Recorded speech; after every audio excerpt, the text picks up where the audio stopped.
So, in the final section of esophageal injury and infections, we'll be studying about the esophageal infections. What are the different types of infections, such as Candida albicans, herpes simplex virus, human papilloma virus, Mycobacterium tuberculosis, and what are the effects of these infections on the esophagus? So, in this final section, we'll be studying about Candida albicans, which is a fungus.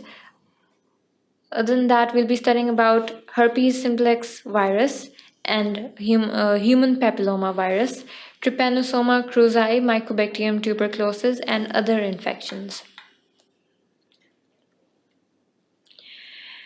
As you all know that infections are very prone to patients who are immunocompromised. Immunocompromised patients are those who are infected with HIV or are undergoing any sort of chemotherapeutic treatment, such as patients with malignancies and patients who are undergoing any immunosuppressive therapies. They are more prone to having an esophageal infection. But other than that, there are some immunocompetent hosts that can also uh, receive these infections. These infections can occur in immunocompetent hosts, particularly because of the esophagus being associated with an esophageal disease, or there's an area within the esophagus which is a little more immunocompromised. It could be because of the use of an inhaled topical steroids. Other than that, the different types of infections that occur in an immunocompetent host are the infections that are typically associated with immunodeficiency are herpes simplex virus, Candida albicans, Mycobacterium tuberculosis. The infections that are associated with esophageal stenosis, specifically if we talk about achalasia and scleroderma, those infections are Candida albicans. The infections that are more prone to the patients who are continuously using glucocorticoids inhalers, those are Candida albicans. And other types of esophageal infections are such as trypanosoma cruzi, treponema pallidum, and herpes simplex virus. So, if we talk about Candida albicans, this is the most common infection within the esophagus. The species that are involved with the esophageal infection are Candida tropicalis, Candida guillemot mondai, and the Candida albicans. Candida albicans being the most common.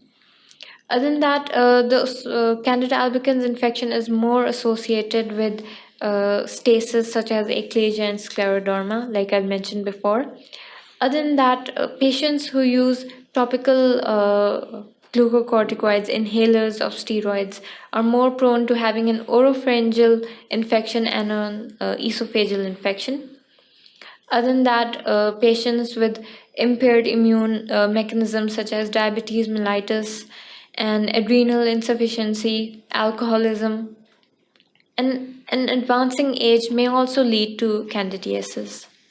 In this picture, this is an endoscopical picture of esophagus, and we can see these whitish plaques within the esophagus, which has a very patchy distribution and is used for the diagnosis of Candida. So, diagnosis of Candida albicans can be with the endoscopic appearance, like I mentioned before, this white pseudomembranous appearance within the esophagus. It has a more plaque-like appearance and is adherent completely to the esophageal mucosa. Other than that, there are different types of treatment options for Candida albicans. This includes oral fluconazole, which is given 100 to 100 milligram per day, or topical antifungal agent. Other than that, we can offer the patient with clotrimazole, which is given 5 times a week, and the other option is a nystatin, treatment which is given 4 to 5 times daily to the patient for 14 weeks. Other than that, this endoscopic appearance can be brushed off and can be biopsied with the help of the endoscope and is being sent to the pathologist, and the Candida albicans can be diagnosed. So, if we talk about the second most important infection within the esophagus, it is the herpes simplex virus. Herpes simplex virus can occur primarily, or it can occur due to the reactivation of the virus, uh, uh, which is distributed within different types of nerves. It can occur due to close physical contact or any sort of common exposure. It is usually associated with esophilic esophagitis. It is also associated with black esophagitis, which, like I mentioned before, is an acute esophageal necrosis. The patient might present with odynophagia, which is painful swallowing, heartburn, fever, nausea, vomiting, and chest pain. So, if we see endoscopically in a patient with herpes simplex virus, we can see these diffuse friability, round or linear ulcerations, and exudates within the distal esophagus. It is more present in the mid distal esophagus. These lesions are around 1 to 3 millimeter, and which can slow off to form a discrete circumcised ulcers with raised lesions. As you can see, some of these lesions are being slowed off and they have a raised edges. So, if we talk about the diagnosis of herpes simplex virus, there are a variety of techniques through which herpes simplex virus can be diagnosed. The first is by the viral particles can be diagnosed with the help of electron microscopy. These herpes simplex virus can be isolated by culture, and herpes simplex virus DNA can be detected with the help of polymerase chain reaction. And these herpes simplex virus can be isolated with the help of immunohistochemistry. And finally, isolation of herpes simplex virus from stomatitis and multiple esophageal ulcers can also provide a diagnosis of this viral infection. So, if we talk about the treatment of herpes simplex virus, the treatment is a 7 to 10 day course of oral acyclovir or valacyclovir. And if the patient is suffering from severe odynophagia and the patient cannot be able to take a pill or the medication orally, we can provide the patient with IV acyclovir 250 milligram, which is given every 8 hours. The second important viral infection within the esophagus is the human papilloma virus. This virus is sexually transmitted, and this infects the squamous epithelium, which produces warts and condylomata. As you can see in this endoscopic picture, this is the lesion that causes injury to the esophagus due to human papilloma virus. These lesions are specifically present within the mid and the distal esophagus. The diagnosis is we'd see in the microscope coelocytosis. Coelocytosis is when there's an atypical nucleus which is surrounded by a ring.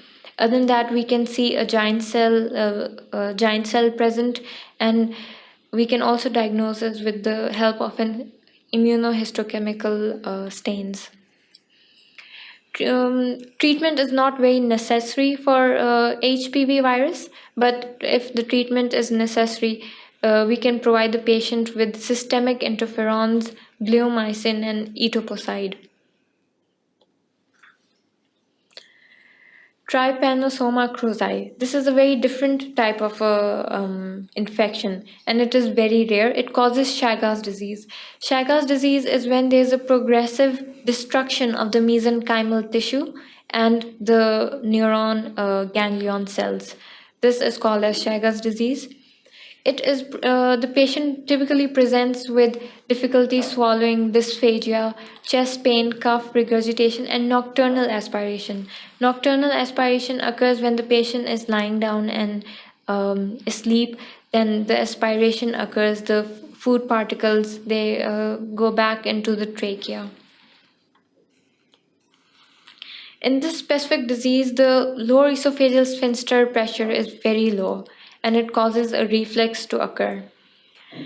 This disease can be treated with the help of nitrates, balloon dilation, myectomy, and myectomy at the gastroesophageal junction. If we see this specific infection with the help of histochemical stains, we can see that the patient might also suffer from migration of the chromatin materials, and there's the presence of giant cells if we see through the electron microscope. Other than that, the last Mycobacterium tuberculosis is a very rare infection of the esophagus. It is mostly present in patients in the endemic areas of tuberculosis. The patient might present with a very distinguishing features, clinical symptoms such as dysphagia, weight loss, cough, chest pain, and fever. The very specific complications regarding tuberculosis is bleeding, perforation, fistula formation, and these complications can cause hematomas, which is the patient might vomit with the presence of blood within the vomitus. Now, if we talk about the diagnosis and treatment, endoscopy can be very helpful in evaluating the patient with tuberculosis. In the endoscopy, we can see that the patient suffers from shallow ulcers and heaped up lesions which mimic any sort of neoplasia, which can be confused with esophageal cancer. Other than that, there's an extrinsic compression of the esophagus. There's a narrowing within the esophagus, which is due to external pressure. And if we brush off this lesion or these ulcer and send the lesion for biopsy, we can see that we can diagnose tuberculosis with the help of acid-fast stain, mycobacterial culture, and PCR are very useful in diagnosing Mycobacterium tuberculosis. And now if we talk specifically about the surgery, there are different types of complications that can occur with tuberculosis. And for that, we have to repair the fistulas, perforation, and bleeding ulcers with the help of surgery. So in this section, we've studied about different types of infections regarding esophageal injury. These infections are such as Candida albicans, which is the most common infection causing injury to the esophagus. Other than that, the presence of herpes simplex virus or human papilloma virus. And then the less common infections are the trypanosoma and the tuberculosis. And we've studied about how to diagnose these different type of infections within the esophagus, what are the endoscopic picture of the esophagus with these infections, and what are the different treatment options available for the patients. That is all from this section. Thank you for watching sqadia.com.